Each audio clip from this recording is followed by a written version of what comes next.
محترم ناظرین، جب اللہ پاک کسی بندے کو بے پناہ دولت سے نوازنے والا ہوتا ہے تو اسے پہلے 3 کڑوے گھونٹ ضرور پلاتا ہے۔ دولت کے آنے سے پہلے 3 تکلیفوں کا سامنا ضرور کرنا پڑتا ہے۔ اگر آپ کی زندگی میں کبھی یہ تینوں یا ان میں سے کوئی ایک بھی تکلیف محسوس ہونے لگے تو سمجھ لیجئے کہ اب بس دولت آنے ہی والی ہے۔ دولت کے دستک دینے سے پہلے 3 تکلیفیں لازمی ملتی ہیں۔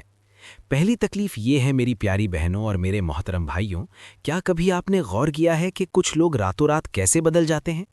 جو کل تک سڑکوں کی دھول چھان رہے تھے، آج ان کے پاس عالیشان گاڑیاں، بنگلے اور شہرت کہاں سے آ گئی؟ کیا آپ نے کبھی یہ محسوس کیا ہے کہ دولت آنے سے ٹھیک پہلے زندگی اچانک ایک بھاری بوجھ جیسی کیوں لگنے لگتی ہے؟ کیا یہ محض بدقسمتی ہے یا پھر کسی آنے والی بڑی خوشحالی کی دستک ہے؟ لوگ اکثر یہ سمجھتے ہیں کہ جب زندگی کے حالات تنگ ہو جائیں تو شاید خدا ناراض ہو گیا ہے، مگر حقیقت اس کے بالکل الٹ ہوتی ہے۔ جب آپ کی روح درد کی کیفیت سے گزر رہی ہوتی ہے، جب آپ کی ساری محنت بے اثر لگنے لگتی ہے اور جب آپ ہر درد سے خالی ہاتھ لوٹ کر آتے ہو، تو یاد رکھیے یہی وہ گھڑی ہوتی ہے جب آسمانوں پر آپ کے لیے کچھ بہت بڑا لکھا جا رہا ہوتا ہے۔ یہی وہ مقام ہے جہاں اللہ تعالیٰ آزمائش کے پردے کے پیچھے انعام کو چھپا دیتا ہے۔ دولت، عزت اور خوشحالی کبھی بھی اچانک اور سیدھے طور پر نہیں آتی۔ اللہ جس بندے کو رزق اور دولت دینے والا ہوتا ہے، اسے پہلے 3 کڑوے گھونٹ ضرور چکھواتا ہے۔ 3 ایسی مشکلیں جن سے گزرے بنا کوئی بھی شخص کامیابی کا وہ اونچا مقام نہیں پا سکتا۔ یہ تکلیفیں انسان کی روح کو جھنجھوڑتی ہیں، اس کے اندر کے غرور کو خاک میں ملاتی ہے اور انسان کو اندر سے اس لائق بناتی ہے کہ وہ آنے والی نعمت کو صحیح سے سنبھال سکے اور اس میں پڑ کر برباد نہ ہو جائے۔ اللہ کی منشا ہوتی ہے کہ تم بھیتر سے تیار ہو جاؤ، تاکہ جب دولت تمہارے پاس آئے تو وہ تمہیں بگاڑے نہیں بلکہ تمہیں اور بھی سنبھال دے، کیونکہ دولت عطا کرنے سے پہلے اللہ تمہیں اس دولت کے قابل بنانا چاہتا ہے۔ سوال تو یہ ہے کہ کیا آپ ان تکلیفوں کو برداشت کرنے کے لیے تیار ہیں؟ کیا آپ وہ درد سہنے کا حوصلہ رکھتے ہیں جو بڑی خوشحالی کا پیش خیمہ ہوتا ہے؟ کیونکہ یاد رکھیے گا، جس پر رب مہربان ہوتا ہے اسے پہلے توڑتا ضرور ہے، اور جسے وہ توڑتا ہے اسے آخرکار ایک نئی شان سے بنا بھی دیتا ہے۔ آج ہم چرچا کریں گے ان 3 بڑی تکلیفوں کی جن کے سفر سے گزرے بغیر دولت کبھی میسر نہیں ہوتی اور خوشحالی کا راستہ نہیں بنتا۔ دولت آنے سے پہلے 3 تکلیفیں ضرور پیش آتی ہیں۔ نمبر 1، تنہائی کی تکلیف۔ جب اللہ پاک آپ کو دولت مند بنانے کا ارادہ کرتا ہے تو وہ آپ کو سب سے الگ تھلگ کر دیتا ہے اور آپ کو بالکل تنہا کر دیتا ہے۔ آپ کے دوست، رشتہ دار اور محفلیں سب آپ سے دور ہونے لگتی ہیں۔ جب اللہ سبحانہ و تعالی کسی بندے کو امیر بنانا چاہتا ہے تو سب سے پہلے اس کے آس پاس کے ماحول کو تبدیل کر دیتا ہے۔ زندگی کے تمام رنگ جیسے پھیکے پڑنے لگتے ہیں، گھر کی وہ مہمانوں والی رونق جیسے ختم ہونے لگتی ہے، دوستوں کے ہنستے ہوئے چہروں میں بھی ایک اجنبیت سی نظر آنے لگتی ہے، اور رشتہ داروں کی باتوں میں اب وہ پہلے جیسی گرمجوشی اور اپناپن باقی نہیں رہتا۔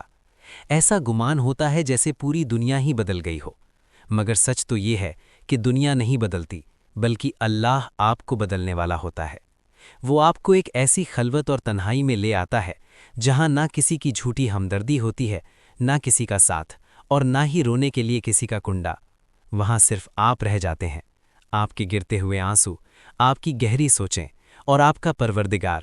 یہی تنہائی دراصل دولت کے اس شاندار سفر کی پہلی سیڑھی ہے، کیونکہ اللہ بخوبی جانتا ہے کہ جب تک آپ انسانوں پر بھروسہ اور تکیہ کرتے رہیں گے تب تک آپ اپنی اصلی طاقت کو کبھی نہیں پہچان پائیں گے۔ اسی لیے وہ آپ کو ہر سہارے سے کاٹ دیتا ہے تاکہ آپ اپنی اصل بنیاد کی طرف لوٹ سکیں۔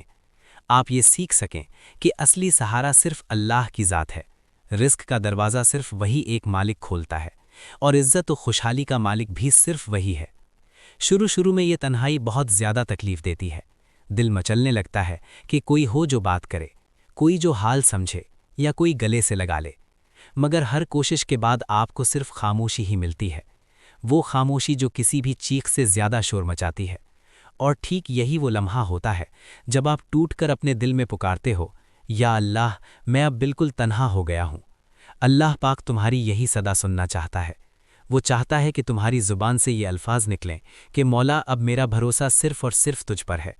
جب کوئی انسان اس مقام پر پہنچ جاتا ہے تو سمجھ لیجئے کہ قدرت کا دروازہ کھلنے ہی والا ہے، کیونکہ تنہائی انسان کو توڑتی نہیں بلکہ اسے تراش کر قیمتی بناتی ہے۔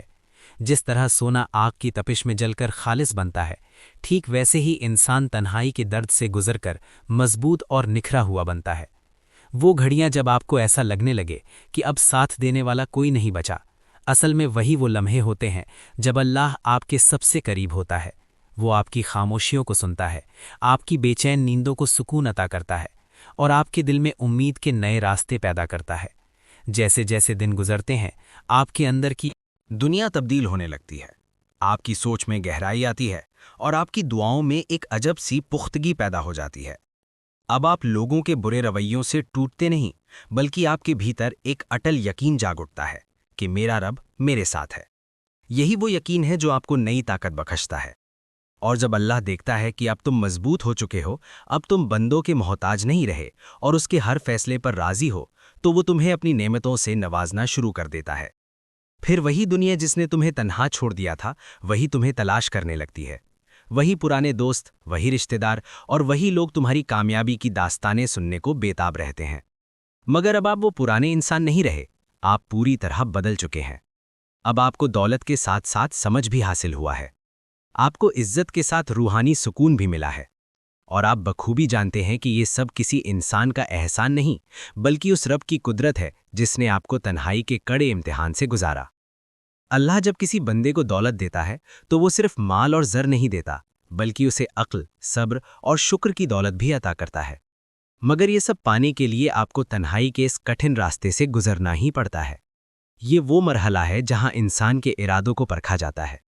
کوئی اس درد میں بکھر جاتا ہے تو کوئی نکھر جاتا ہے، اور جو نکھر گیا وہی اصل میں دولت کا حقدار بنتا ہے۔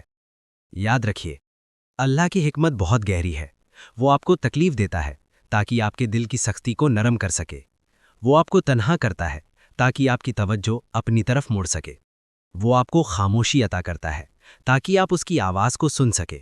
اور جب آپ اس آواز کو سننے کے قابل ہو جاتے ہیں تو پھر دولت کا آنا کوئی بڑی بات نہیں رہ جاتی۔ تب دولت آپ کا امتحان نہیں بلکہ ایک انعام بن جاتی ہے۔ لہٰذا جب کبھی آپ کی زندگی میں ایک عجیب سی خاموشی اور بے وجہ تنہائی چھانے لگے تو گھبرانا مت، یہ اس بات کا اشارہ ہے کہ آپ کے حق میں کچھ بہت بڑا لکھا جا چکا ہے۔ اللہ آپ کو تیار کر رہا ہے، آپ کو نکھار رہا ہے، اور دنیا کے شور سے کاٹ کر اپنی بارگاہ میں کھڑا کر رہا ہے۔ آپ کا کام صرف ایک ہے، صبر کرنا، شکر ادا کرنا اور اٹوٹ یقین رکھنا، کیونکہ تنہائی ہمیشہ محرومی نہیں ہوتی، بلکہ آنے والی بڑی نعمتوں کی ایک اطلاع، سوچنا ہوتی ہے۔ اور جب وہ مبارک لمحہ آتا ہے کہ دولت، عزت، سکون اور خوشحالی سب آپ کی دہلیز پر اترتے ہیں، تو آپ اپنے رب کے حضور سجدہ ریز ہو کر یہی کہتے ہیں: اے میرے مالک، اگر تو نے مجھے اس تنہائی سے نہ گزارا ہوتا تو نے کبھی یہ جان ہی نہ پاتا کہ اصل سکون، اصل دولت اور اصل تعلق تو صرف تیرے ہی ساتھ ہے۔ دولت آنے سے پہلے 3 تکلیفیں ضرور ملتی ہیں۔ نمبر 2، صبر کی آزمائش۔ مولانا رومی رحمت اللہ علیہ فرماتے ہیں، صبر وہ دروازہ ہے جہاں سے اللہ کی رحمت داخل ہوتی ہے۔ یہ وہ مقام ہے جہاں کھڑے ہو کر انسان کو اپنی تمام توانائیوں، اپنی امیدیں اور اپنی خواہشیں آزمائش کی بھٹی میں جھونکنی پڑتی ہیں۔ مولانا رومی فرماتے ہیں کہ صبر وہ دروازہ ہے جہاں سے خدا کی رحمت کا گزر ہوتا ہے، مگر یہ دروازہ اتنی آسانی سے نہیں کھلتا۔ اس کے سامنے کئی طوفان کھڑے ہوتے ہیں، کئی بار اندھیرے چھا جاتے ہیں اور کئی مرتبہ آنکھوں سے آنسو بہانے پڑتے ہیں۔ جب اللہ پاک آپ کو نوازنے کا ارادہ فرماتا ہے تو وہ آپ کے صبر کا امتحان لیتا ہے، کبھی دیری کے ذریعے، کبھی کسی محرومی کے ذریعے، تو کبھی آپ کی سب سے عزیز چیز کو آپ سے دور کر کے۔ آپ گڑ گڑا کر دعا کرتے ہیں، جی توڑ محنت کرتے ہیں، سب کچھ کر گزرتے ہیں، مگر کامیابی کے دروازے بند ہی نظر آتے ہیں۔ یہی وہ گھڑی ہوتی ہے جب آپ کے اندر 2 الگ الگ آوازیں پیدا ہوتی ہیں۔ ایک آواز کہتی ہے چھوڑ دو سب کچھ، حاصل نہیں ہونے والا، مگر دوسری آواز کہتی ہے ٹھہر جاؤ، اللہ سب دیکھ رہا ہے۔ اور جو بندہ اس دوسری آواز پر یقین کر لیتا ہے وہی اصل میں کامیاب ہوتا ہے۔ صبر کا مطلب محض خاموش بیٹھ جانا نہیں ہے، بلکہ اپنے دل میں رب کے خلاف بغاوت نہ آنے دینا ہے۔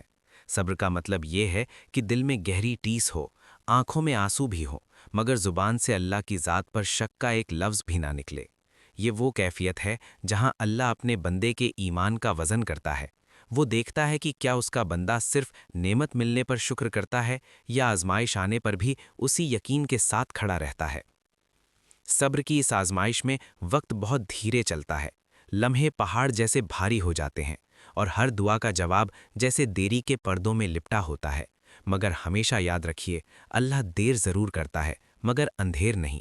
وہ جب عطا کرتا ہے تو اس انتظار کے ایک ایک پل کا بدل عطا کرتا ہے۔ وہ تمہیں وہ چیز بخشتا ہے جس کی تم نے کبھی تمنا بھی نہیں کی ہوتی، مگر وہ تمہارے لیے بہترین ہوتی ہے۔ کبھی آپ کے رزق میں رکاوٹ آتی ہے، کبھی صحت بگڑتی ہے، کبھی رشتوں میں تلخی آتی ہے، تو کبھی عزت پر آنچ آتی ہے۔ انسان سوچتا ہے کہ یہ سب میرے ساتھ ہی کیوں ہو رہا ہے، مگر حقیقت تو یہ ہے کہ اللہ آپ کو توڑ نہیں رہا، بلکہ آپ کو فولاد جیسی طاقت دے رہا ہے۔ وہ آپ کو اس قابل بنا رہا ہے کہ جب کل کو بے حساب دولت آئے تو آپ غرور اور گھمنڈ میں مبتلا نہ ہوں، بلکہ شکر کے ساتھ اس کے حضور جھک جائیے۔ دولت سے پہلے صبر کی یہ آزمائش اسی لیے آتی ہے تاکہ آپ کا دل نرم ہو جائے، آپ جان سکیں کہ تنگی اور تکلیف کے اندھیرے میں بھی اللہ آپ کے ساتھ موجود ہے۔ جب آپ یہ سبق سیکھ لیتے ہیں تو پھر دولت آپ کو بگاڑ نہیں سکتی، پھر آپ کا نظریہ بدل جاتا ہے۔ پہلے آپ چھوٹی چھوٹی باتوں پر شکوہ کرتے تھے، مگر اب آپ خاموشی سے مسکرا کر کہتے ہیں، میرا رب میرے حق میں بہتر جانتا ہے۔ یہ ایک جملہ آپ کے کامل ایمان کی نشانی بن جاتا ہے، اور یہی یقین آپ کے رزق کے بند دروازوں کو کھول دیتا ہے۔ صبر کا یہ سفر لمبا اور تھکا دینے والا ضرور ہوتا ہے، مگر یہ بے مقصد بالکل نہیں ہے۔ اللہ ہر روز آپ کو تراشتا ہے، وہ آپ کے اندر سے انا، خود غرضی، شکایت اور